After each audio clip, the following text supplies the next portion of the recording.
ഞാൻ ഗൾഫിലുണ്ടായിരുന്നു. ഗൾഫ് കഴിഞ്ഞ് നാട്ടിൽ വന്നു കഴിഞ്ഞപ്പോൾ പിന്നെ കല്യാണ ടൈമൊക്കെ ആയി. ഇപ്പോൾ റിട്ടേൺ പോകാണ്ട് നാട്ടിലൊരു ബിസിനസ്. അപ്പോൾ ഓൾറെഡി വണ്ടിയായിട്ടുള്ള താല്പര്യം പണ്ട് തൊട്ടേ ഉള്ളതുകൊണ്ട് നാട്ടിലില്ലാത്തൊരു പ്രസ്ഥാനത്തെക്കുറിച്ച് ആലോചിച്ച് വന്നപ്പോഴാണ് കാർ വാഷിങ്ങിൻ്റെ ഒരു ഐഡിയ കിട്ടിയത്. ഒരു ബിസിനസ് വളർത്തിക്കൊണ്ടുവന്ന സമയത്ത് അതിൻ്റെ സ്ട്രഗിൾസുകളുണ്ട്.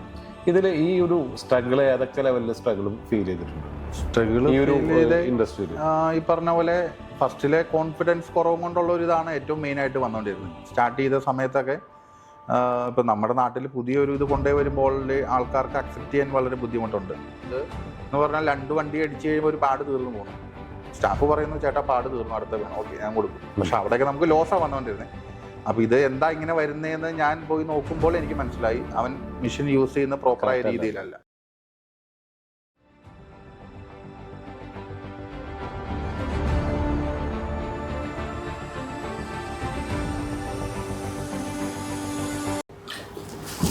ജിഷ്ണു, എന്താണ് വിശേഷങ്ങളൊക്കെ? നല്ല വിശേഷം. അതെ, ഒരുപാട് കാര്യങ്ങൾ കണ്ടിട്ടില്ലേ? അതെ, കുറെ കാര്യം. ഞാൻ വന്നതെന്ന് വെച്ചാൽ ഔചാരികമായി ഞാൻ ഓൾറെഡി 3-4 ഒരു ബിസിനസ് ആവശ്യത്തിന് പോയതാണ്. ഓക്കെ. അപ്പോൾ ഓൾറെഡി ഡിസംബറിൽ ഒരു ക്ഷണിക്കാം, അതായത് നമ്മളൊരു അലുമിനി വരുന്നുണ്ട്, ഒരു ബിഗ് ഇവൻറ്റ്. അതിലൊരു ഹോൾ ഓഫ് ഫെയിം അവാർഡ് കാര്യങ്ങൾ, അതുപോലെ തന്നെ സക്സസ് ആയ ആൾക്കാരെ ഒന്ന് കാണുക, പഴയ ആൾക്കാരൊക്കെ ഒന്ന് മീറ്റ് ചെയ്യുക, ഒരു കേരള ട്രിപ്പ് എന്ന് വെച്ചാൽ പഴയ നമ്മളെ സ്റ്റുഡൻസ് ഉണ്ടല്ലോ അവരെല്ലായിടത്തും പോവാൻ ട്രിപ്പ് കാണുന്നത്. അപ്പോൾ ആ ഫസ്റ്റ് എനിക്ക് ഓർമ്മ വന്ന് 3 വരുമ്പോൾ എപ്പോഴും എനിക്ക് ഓർമ്മ വരിക ഇതിൻ്റെ മുഖം. ആദ്യം വന്നത് പഴയ ആ ഒരു ഷോപ്പ് കണ്ട് അവിടെ ഒരു അഡ്വൈസ് ചോദിച്ച് പിന്നീട് നമ്മളെ ക്ലാസ്സിലേക്ക് വന്ന് പിന്നീട് അതിൻ്റെ സക്സസ് കാര്യങ്ങളൊക്കെ ശരിക്കും പറഞ്ഞു കഴിഞ്ഞാൽ അത് എല്ലാവരോടും പറയാൻ പറ്റിയൊരു കാര്യമാണ്. പ്രത്യേകിച്ച് അത് ഞാൻ അഭിമാനിക്കുന്നൊരു കാര്യമാണ്. അപ്പോൾ അതിനെ പറ്റിയിട്ടൊരു ചെറിയ കാര്യങ്ങൾ അറിയാൻ വേണ്ടിയിട്ടും അത് ചർച്ച ചെയ്യാൻ വേണ്ടിയിട്ടാണ് ശരിക്കും വന്നിട്ടുള്ളത്. നമ്മളൊരു ഹോൾ ഓഫ് ഫെയിമിലേക്ക് വരുമ്പോൾ എങ്ങനെയാണ് സക്സസ്, എന്താണ് നമുക്ക് പറയാറുള്ളത്, ബാക്കിയുള്ളവർ പറയാറുള്ള കാര്യങ്ങളൊക്കെയാണ്. ഓക്കെ, ഞാൻ ഒരു ഇന്റർവ്യൂ പോലെ ചോദിക്കാം. എന്ന് വെച്ചാൽ അങ്ങനെ ആകുമ്പോൾ കുറച്ച് നമ്മുടെ പ്രേക്ഷകർ കുറച്ചും കൂടി അത് മനസ്സിലാവും കാര്യങ്ങൾ. അപ്പോൾ എല്ലാവരും ചോദിക്കുന്ന പോലെ തന്നെയാണ് ഞാൻ ആദ്യം ചോദിക്കുന്നത്. നമ്മൾ ഈ ഒരു ഇൻഡസ്ട്രിക്ക്, അതായത് കാർ വാഷ്, കാർ ഡീറ്റെയിലിംഗ് ഇൻഡസ്ട്രിയിലേക്ക് ഫസ്റ്റ് വരുന്നത് എങ്ങനെയാണ് ശരിക്കും ജിഷ്ണു?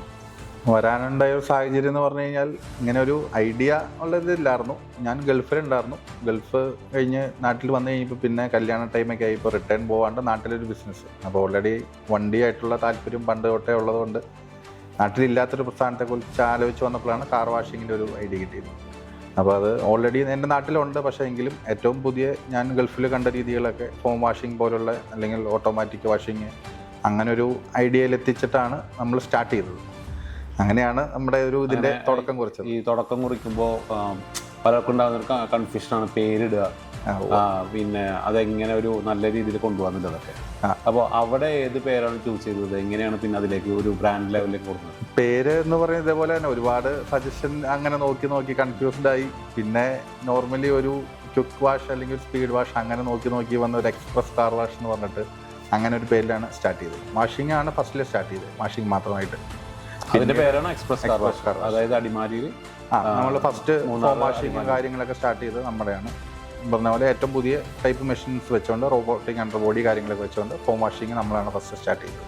അതായത് നമ്മൾ അടിമാലി വരികയാണെങ്കിൽ ആദ്യത്തെ ഒരു ഓട്ടോമാറ്റിക് വാഷിംഗ് നമ്മളാണ് സ്റ്റാർട്ട് ചെയ്തിരുന്നത്. അപ്പോൾ ഒരു അഡ്വാൻസ് ലെവലിലേക്ക് തന്നെ ആദ്യം ചിന്തിച്ചിട്ടുണ്ട്. ഓക്കെ, ഇത് നമ്മളിപ്പോൾ കാർ വാഷ് നമ്മൾ നടത്തിക്കൊണ്ടിരിക്കുമ്പോൾ അതിന്റെ ഇടയിലാണ് നമ്മൾ പരിചയപ്പെട്ടത് ഒരു സ്റ്റീം മെഷീൻ്റെ. അങ്ങനെയാണ് അഡ്വൈസ് ചെയ്തത് ഡീറ്റെയിലിങ്ങിന്റെ കാര്യത്തിലേക്ക്. അപ്പോൾ ആ ഡീറ്റെയിലിംഗ് അക്കാദമിനെ പറ്റി നമ്മൾ പറഞ്ഞ് അതിന്റെ ഇടയിൽ ഒരു ഗ്രൂപ്പൊക്കെ ക്രിയേറ്റ് ചെയ്ത് എംപവർമെന്റ് ചെയ്യുന്ന ഒരു ഗ്രൂപ്പൊക്കെ ഉണ്ടായിരുന്നു. അങ്ങനെയാണ് പിന്നെ നമ്മൾ ആ ഒരു ട്രെയിനിങ്ങിന് വന്നതൊക്കെ ആയിട്ട് ഈ ഒരു അതായത് നെക്സ്റ്റ് ലെവലിലേക്ക് എത്തണം എന്നുള്ള ലെവലിലേക്കാണ് എല്ലാവരും ട്രെയിനിങ്ങിലേക്ക് വരിക. അപ്പോൾ ആ ട്രെയിനിങ്ങിൽ നിന്ന് എന്താണ് കിട്ടിയത്? ബിഫോർ ട്രെയിനിങ്, ആഫ്റ്റർ ട്രെയിനിങ് നമ്മൾ നോക്കുമ്പോൾ ഇപ്പോൾ നമ്മൾ ഫസ്റ്റിൽ ഞാൻ പറഞ്ഞ പോലെ വാഷിങ്ങിൽ തന്നെ നിൽക്കുന്ന ഒരു സാഹചര്യമായിരുന്നു. പിന്നെയാണ് പയ്യെ ഡീറ്റെയിലിംഗ് പോലും എത്തിയിട്ടില്ല, ഒരു ഇന്റീരിയർ ക്ലീനിങ്ങിൻ്റെ ഒരു ഓപ്ഷനിലേക്ക് എത്തിയപ്പോഴാണ് ഈ പറഞ്ഞ പോലെ മെഷീനറീസിനെ ആലോചിച്ചപ്പോൾ ഞാൻ അന്ന് ഫസ്റ്റിൽ കെയർ പോയിന്റ് ഓട്ടോ ഹബ്ബായിട്ട് കോൺടാക്ട് ചെയ്ത് ഇക്കായിട്ട് ബന്ധം തന്നെ. അപ്പോൾ മിഷൻ ഇൻസ്റ്റാൾ ചെയ്ത് തന്നെ കാണിക്കാനാണ് ഫസ്റ്റ് എൻ്റെ ഷോപ്പിൽ വന്ന് നമ്മൾ പരിചയപ്പെടുന്നത് കാണുന്നത്. അന്നേരമാണ് എനിക്കിങ്ങനെ അഡ്വൈസ് തന്നത്, ഇവിടെ നീ ഇങ്ങനെ ബാക്കിയുള്ള കാര്യങ്ങൾ നോക്ക് എന്ന് പറഞ്ഞിട്ട്. പക്ഷെ അന്നേരം എൻ്റെ നാട്ടിൽ വേറെ ഡീറ്റെയിലിംഗ് സ്റ്റുഡിയോകളോ അങ്ങനെയുള്ള കാര്യങ്ങളോ ഒന്നും ഉണ്ടായിട്ടില്ല. പെയിൻറ്റിങ് വർക്ക്ഷോപ്പ് കാര്യങ്ങളൊക്കെ ഒരുപാട് സ്ഥലങ്ങളിലുണ്ട്. പക്ഷേ എങ്കിലും പോളിഷിങ്, കാർ പോളിഷിങ് അങ്ങനെയുള്ള സ്റ്റുഡിയോയിലിട്ട് അങ്ങനെ ഒരു ഇവിടുത്തെ ആരും കണ്ടിട്ടുമില്ല. ഞാനും എന്ന് പറഞ്ഞാൽ എൻ്റെ നാട്ടിൽ അങ്ങനെ ഇല്ലാത്തതുകൊണ്ട് അവന് അറിയത്തില്ല.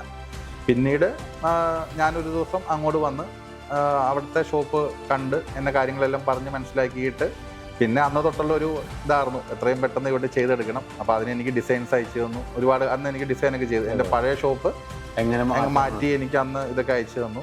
പിന്നെ ആ ലെവലിലേക്ക് ചെയ്ത് അവിടെ ഡീറ്റെയിലിംഗ് സ്റ്റാർട്ട്. അതും നമ്മൾ ഇടുക്കി ജില്ലയിലെ ഫസ്റ്റ് ഡീറ്റെയിലിംഗ് സ്റ്റുഡിയോ നമ്മൾ അവിടെ സ്റ്റാർട്ട് ചെയ്ത്. അതെ, എക്സ്പ്രസ്സിൽ തന്നെ എക്സ്പ്രസ് ഡീറ്റെയിലിംഗ് സ്റ്റുഡിയോ എന്ന് പറഞ്ഞിട്ട് ഫസ്റ്റ് സ്റ്റാർട്ട് ചെയ്ത്. ഓക്കെ.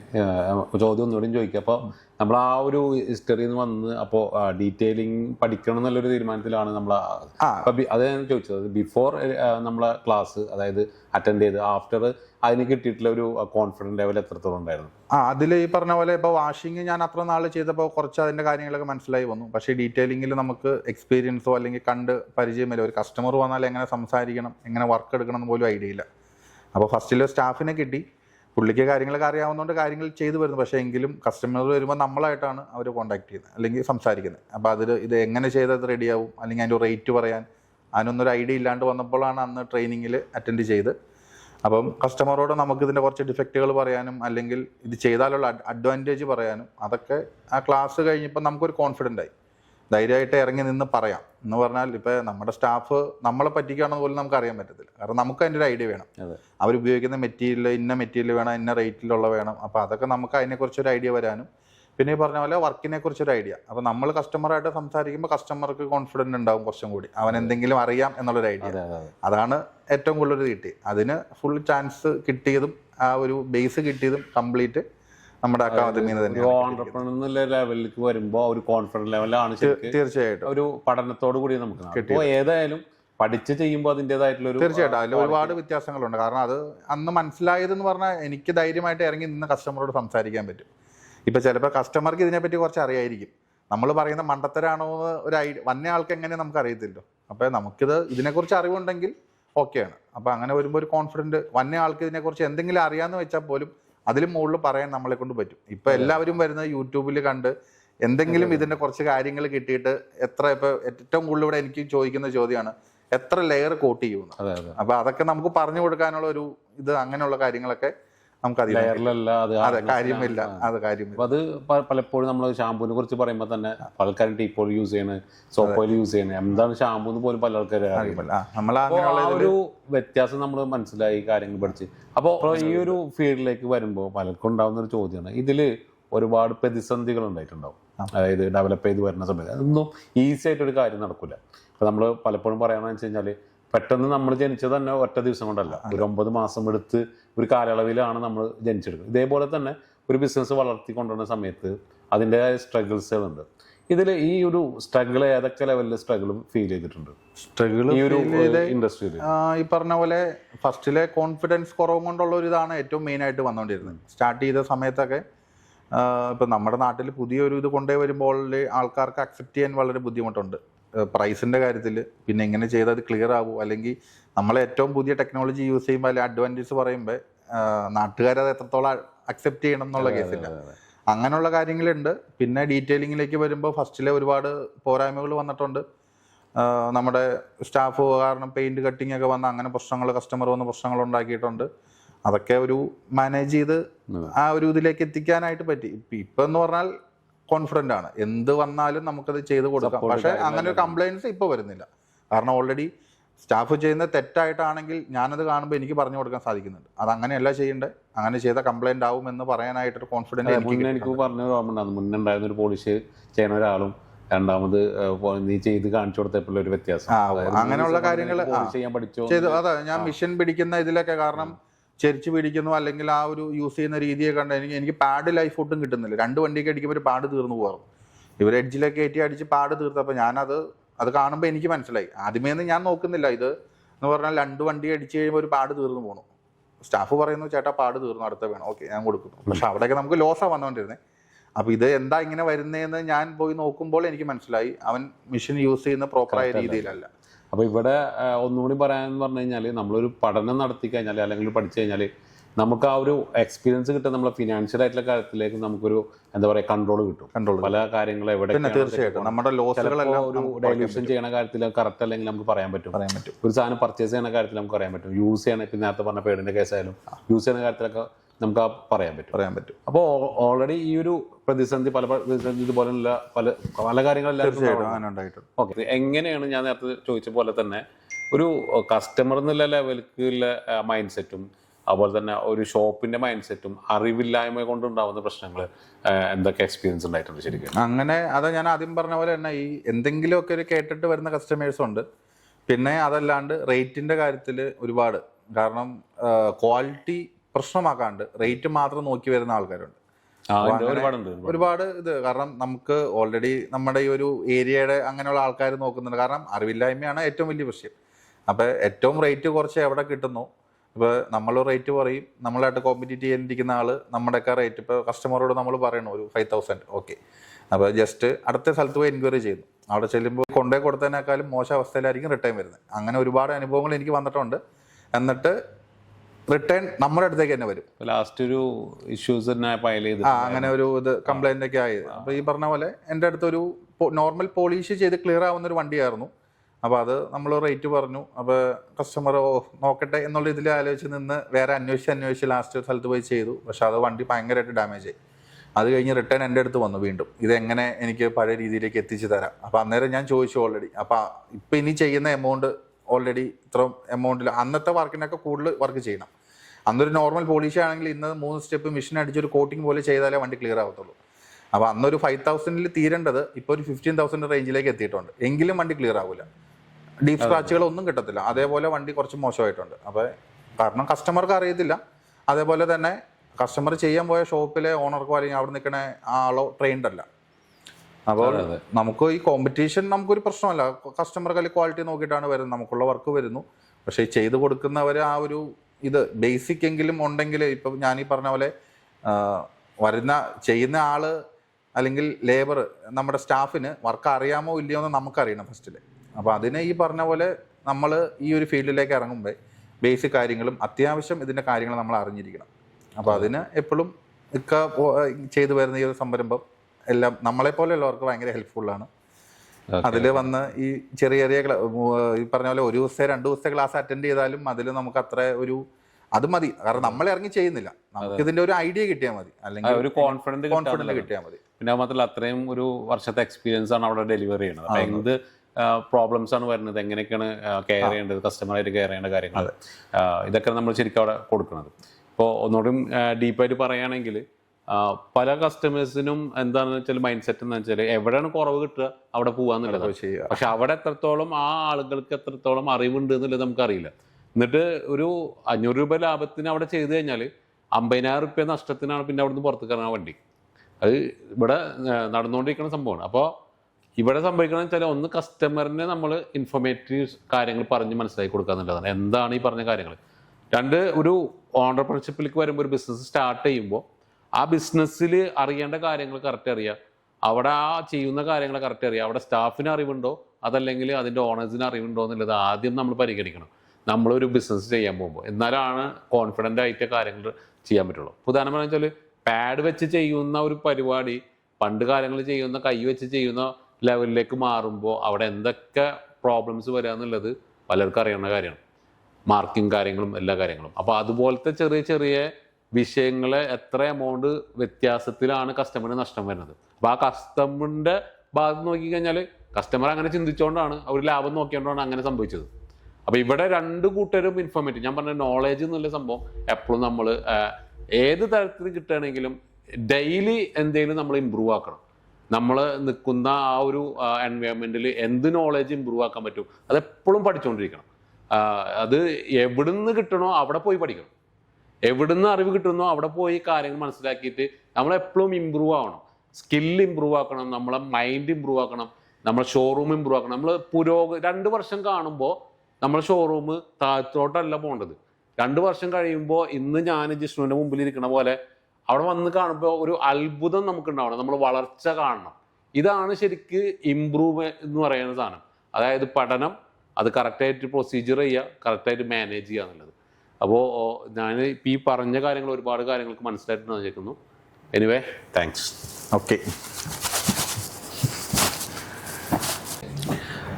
അന്ന് നമ്മൾ കാണുമ്പോൾ വിരലിലെണ്ണാവുന്ന ഒരു സ്റ്റാഫാണ് അന്ന് ഉണ്ടായിരുന്നത് നമ്മുടെ ഷോപ്പിൽ. അപ്പോൾ ഇന്ന് എങ്ങനെയാണ് അതിൻ്റെ വളർച്ച, ഇന്ന് എത്ര സ്റ്റാഫിനെ മെയിൻറ്റെയിൻ ചെയ്യുന്നുണ്ട്, എന്തൊക്കെയാണ് അതിൻ്റെ ഒരു കാര്യങ്ങളൊന്ന് ഷെയർ ചെയ്യും? അന്ന് ഏകദേശം എനിക്ക് തോന്നുന്നു ഒരു 4 വർഷത്തോളം ആയിട്ടുണ്ട്. 4 വർഷത്തിന് മുമ്പ് ശേഷം 5 വർഷം ആവുന്നു. അപ്പോൾ ആ ഒരു ടൈമിൽ ഫസ്റ്റ് നമ്മുടെ ഒരു കാർ വാഷും ഷോപ്പും അവിടെ നോർമൽ ഒരു കാർ വാഷിംഗ് മെഷീനും വെച്ചിട്ട് 2 സ്റ്റാഫിലാണ് നമ്മൾ സ്റ്റാർട്ട് ചെയ്തത്. അതെ. ഇപ്പൊ ഇന്ന് എനിക്ക് ഈ 3 ഇതിലായിട്ട് ഒരു 32ഓളം സ്റ്റാഫ്. 32ഓളം സ്റ്റാഫ്. അക്കൗണ്ട്സ് നോക്കാൻ ആളുണ്ട്, ഓരോ ഷോപ്പിലും മാനേജർമാരുണ്ട്, അഡ്വൈസർമാരുണ്ട്. അങ്ങനെ അത്ര ഒരു ഇതിലേക്ക് എത്തി വന്നിട്ടുണ്ട്. ഓ സൂപ്പർ, കൺഗ്രാജുലേഷൻ.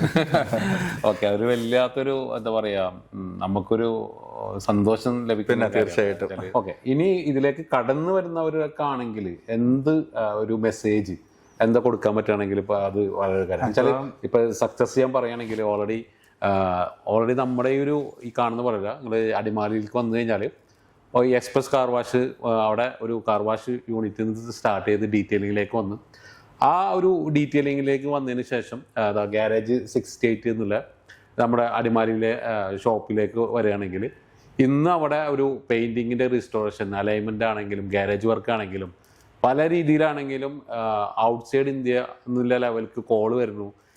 അതായത് ശ്രീലങ്കയിൽ നിന്നും പലരും, അത് ജസ്റ്റ് നിങ്ങൾ അവരെ യൂട്യൂബ് അല്ലെങ്കിൽ ഇൻസ്റ്റാഗ്രാമിലൊക്കെ ഒന്ന് കയറി നോക്കിക്കഴിഞ്ഞാൽ നിങ്ങൾക്ക് ഫുൾ ഡീറ്റെയിൽസ് കാണാൻ പറ്റും, എത്രത്തോളം അവരെ വർക്കുകൾ എങ്ങനെയൊക്കെ ഇമ്പ്രൂവ്മെൻറ്റ് ചെയ്തിട്ടുള്ളത്. അപ്പോൾ ഈ ഒരു സക്സസ് ലെവൽ എന്ന് പറയുന്നത് ഹാർഡ് വർക്കാണ്, അല്ലേ? ഹാർഡ് വർക്ക് അല്ലാന്ന് ഒരിക്കലും പറയാനില്ല. പിന്നെ ആ ഒരു നോളേജിലേക്കുള്ള ഒരു പാഷൻ, നോളേജ് പഠിക്കാനുള്ളൊരു പാഷൻ. അപ്പോൾ ഇങ്ങനത്തെ ഒരു ആളെ തന്നെ ഞാൻ ഫസ്റ്റ് മീറ്റ് ചെയ്യുമ്പോൾ എനിക്ക് ആദ്യം ചോദിക്കേണ്ട, അല്ലെങ്കിൽ ശരിക്ക് അവസാനിപ്പിക്കണമെന്ന് ചോദിക്കുമ്പോൾ അതാണ് ഇനി വരാൻ പോകുന്നത്, അതായത് ഒരു പാഷനായിട്ട് അല്ലെങ്കിൽ ബിസിനസ്സിലേക്ക് കടന്നു വരാൻ പോകുന്നവർക്ക് എന്ത് മെസ്സേജാണ് ജിഷ്ണുവിന് കൊടുക്കാൻ പറ്റുക? മെസ്സേജ് കൊടുക്കാൻ പറ്റുക എന്ന് പറഞ്ഞാൽ, ഇപ്പം ഞാൻ ഇതിങ്ങനെ ആയതിൻ്റെ ഇതിൽ, കാരണം ഞാനും ഇതൊന്നും പഠിച്ചിട്ട് ഇറങ്ങിയതല്ല, പക്ഷേ ആ ഒരു ബുദ്ധിമുട്ട് മാറാൻ ഇതിനെക്കുറിച്ചൊരു നോളജ് കിട്ടിയാൽ ഏറ്റവും ബെറ്ററാണ്. നമുക്ക് ഈസി ആയിട്ട് കാര്യങ്ങൾ മുമ്പോട്ട് കൊണ്ടുപോകാൻ പറ്റും. കാരണം ഇപ്പോൾ ഇവിടെ ഗ്യാരേജിലാണെങ്കിൽ പോലും ഞാൻ ബേസിക്കലി ഒരു കാർ മെക്കാനിക് അല്ല, പക്ഷേ ഇവിടെ മെക്കാനിക് സെക്ഷനുണ്ട്. ഇപ്പോൾ ഞാൻ ഈ 2 കൊല്ലം കൊണ്ട് ഒരു വണ്ടിയിൽ കയറി ഇരുന്ന് ഞാൻ യാത്ര ചെയ്താലോ അല്ലെങ്കിൽ ഒരു ടെസ്റ്റ് ഡ്രൈവ് പോയാലോ എനിക്ക് അതിൻ്റെ കംപ്ലയിൻസുകൾ കാരണം ഇവിടെ മെക്കാനിക്കുകളിൽ വർക്ക് ചെയ്യുമ്പോൾ പോലും ഞാൻ അവിടെ പോയി നിന്ന് നോക്കുന്നുണ്ട്, കാര്യങ്ങൾ പഠിക്കുന്നുണ്ട്. അത് ഇത്ര നാളും കൊണ്ട് നമുക്കൊരു എക്സ്പീരിയൻസ് ആയി. അതുപോലെ തന്നെ ഡീറ്റെയിലിങ്, പെയിൻറ്റിങ് എന്താണെങ്കിലും ഇതൊന്നും നമ്മൾ നോക്കിയിട്ട് പോലുമില്ല. പക്ഷേ ഇപ്പോൾ എല്ലാത്തിലും എല്ലാ ഫീൽഡിലും നമുക്ക് ഓക്കെയാണ്. അപ്പോൾ അത് ഇതിലേക്ക് ഇറങ്ങുന്നതിന് മുന്നേ നമുക്ക് അതിനെക്കുറിച്ച് നോളജ് ഉണ്ടെങ്കിൽ ഏറ്റവും ബെറ്റർ ആയിരിക്കും. നമുക്ക് വളരെ ഈസി ആയിട്ട് സ്റ്റാർട്ട് ചെയ്യാൻ പറ്റും. അതേപോലെ കസ്റ്റമറുമായിട്ട് ഡീൽ ചെയ്ത് റൺ ചെയ്ത് കൊണ്ടുപോകാൻ പറ്റും. ചെറിയൊരു സിമ്പിളായിട്ടൊരു കാര്യം കൂടി എനിക്ക് പറയണ്ട വെച്ചാൽ, പഠനത്തിൻ്റെ ഒരു പറഞ്ഞു കഴിഞ്ഞാൽ പലരും പെയിൻറ്റിങ് ചെയ്യുന്നുണ്ട്, പലരും ബോഡി ഫുൾ പെയിൻറ് ചെയ്യുന്നുണ്ട്. ഇപ്പോൾ ഇവിടുത്തെ ഈ കാറുകളൊക്കെ നോക്കി കഴിഞ്ഞാൽ ഒരുപാട് പെയിൻറ്റിങ് ഇതൊക്കെ വരാറുണ്ട്. അപ്പോൾ ഇവിടെ ഞാൻ പലപ്പോഴും കണ്ടിട്ടുണ്ട് ബൂത്ത് യൂസ് ചെയ്യാറില്ല, അതുപോലെ തന്നെ അവരെ അതായത് അവർ ചെയ്യുന്ന പ്രൊട്ടക്റ്റീവ് ഗിയേഴ്സ് യൂസ് ചെയ്യാറില്ല, പലപ്പോഴും പുറത്ത് നിന്നിട്ടാണ് അടിക്കാറുള്ളത്. അപ്പോൾ ഇതിന് കറക്റ്റായിട്ടൊരു മെത്തേഡ് ഉണ്ട്. അതായത് 60 തുടങ്ങിയിട്ട് അല്ലെങ്കിൽ സ്ട്രിപ്പിങ് തുടങ്ങിയിട്ട് ഏത് ഫയൽ ചെയ്യണം, അല്ലെങ്കിൽ ഏത് ഡിസ്ക് ഇടണം, അത് കഴിഞ്ഞിട്ട് എങ്ങനെ സാൻഡ് ചെയ്യണം, ആ സാൻഡിങ്ങിന് ഫെദർ എഡ്ജ് വരണം, റിവേഴ്സ് മാസ്കിങ് ചെയ്യണം. ഇത് അറിഞ്ഞ് നെക്സ്റ്റ് സ്റ്റെപ്പ് ആകുമ്പോൾ ഡിഗ്രീസർ യൂസ് ചെയ്യണം, അതല്ലെങ്കിൽ അതിന്റെ ടാക് ക്ലോത്ത് എന്ന് പറഞ്ഞ സംഭവം ഉണ്ട്. ഇതൊന്നും പലപ്പോഴും പല ആൾക്കാർക്ക് അറിയില്ല. ഈവൻ ഞാൻ പറഞ്ഞപ്പോൾ ഡീറ്റെയിലിംഗ് സെഗ്മെന്റിൽ നോക്കുകയാണെങ്കിൽ തന്നെ ക്ലേ ബാർ എന്തിനാന്ന് ചോദിച്ചാൽ ആൾക്കാർക്ക് അറിയില്ല. ഇപ്പോൾ പെയിന്റിംഗ് സെഗ്മെന്റിൽ അവർക്ക് വേണ്ടിയിട്ടാണ് ക്ലേ ബാർ അത് അറിയില്ല. അപ്പൊ ഈ ഒരു ചെറിയൊരു അറിവില്ലായ്മ പ്രശ്നം കൊണ്ട് ഒരുപാട് ലോസ് വരാറുണ്ട്. എന്ന് വെച്ചാൽ ടൈം ലാഗ് ആവും. ഒരു ടൂൾസിനെ പറ്റി അറിയാണ്ടാവുമ്പോൾ അവിടെ ടൈം ലാഗ് ആവും. ഇപ്പോൾ ഉദാഹരണം പറഞ്ഞു കഴിഞ്ഞാൽ നമ്മൾ സ്പ്രേ ഓവർ സ്പ്രേ വരാറുണ്ട്. ഇത് ജസ്റ്റ് കളയാൻ വേണ്ടി നമുക്ക് ക്ലേ ബാർ യൂസ് ചെയ്യാം. പക്ഷെ ഇവിടെ സാധാരണ എന്താ ചെയ്യുക, ഒന്നെങ്കിൽ അടിക്കും അല്ലെങ്കിൽ സാൻഡ് ചെയ്തിടും. അപ്പൊ ഇവിടെ എങ്ങനെ അഡ്വാൻസ് എടുക്കണം? ഇപ്പൊ പണ്ട് ഒരു വെറ്റ് സാൻഡിങ് ചെയ്തെടുത്തുനിന്ന് ഡ്രൈ സാൻഡിങ്ങിലേക്ക് മാറി. ഡ്രൈ സാൻഡിങ് ചെയ്യാൻ പേടിയാണ്, ഏതാ ഇത് കൈകൊണ്ട് ചെയ്ത് അപ്പൊ അവിടെ ഉണ്ടാവുന്ന പ്രോബ്ലംസിന് വെറ്റ് സാൻഡിൽ നിന്ന് മാറി ഡ്രൈ സാൻഡിലേക്ക് മാറി. ഈ പലരും പുട്ടി അല്ലെങ്കിൽ ബോഡി ഫില്ലർ എന്ന് പറയാം, പക്ഷെ ഇതിൽ പോളിസ്റ്റർ പുട്ടി ഉണ്ട്, 1K പുട്ടി ഉണ്ട്. ഇത് ഡിഫറെന്റ് അറിയില്ല, എത്ര ലെവൽ ഇടണമെന്ന് അറിയില്ല. ഇതൊക്കെ വരുമ്പോൾ അതിന്റെ ക്വാളിറ്റി വരുന്നുണ്ട്. അപ്പൊ ഈ ക്വാളിറ്റി കിട്ടണമെങ്കിൽ ഈ പറഞ്ഞതാണ്, പഠനം വളരെ അത്യാവശ്യമാണ്. അപ്പോൾ ഒരു നല്ലൊരു എന്താ പറയുക അഡ്വൈസ് ആണ് നിങ്ങൾക്ക് കിട്ടിയിട്ടുള്ളത്. അപ്പോൾ താങ്ക് യു. ഈ ഒരു ഇന്റർവ്യൂ അല്ലെങ്കിൽ ഈ ഒരു സക്സസ് സ്റ്റോറി നിങ്ങൾക്ക് ഒരുപാട് പ്രയോജനപ്പെട്ടെന്ന് വിചാരിക്കുന്നു. Thank you Jishnu. ഓക്കെ.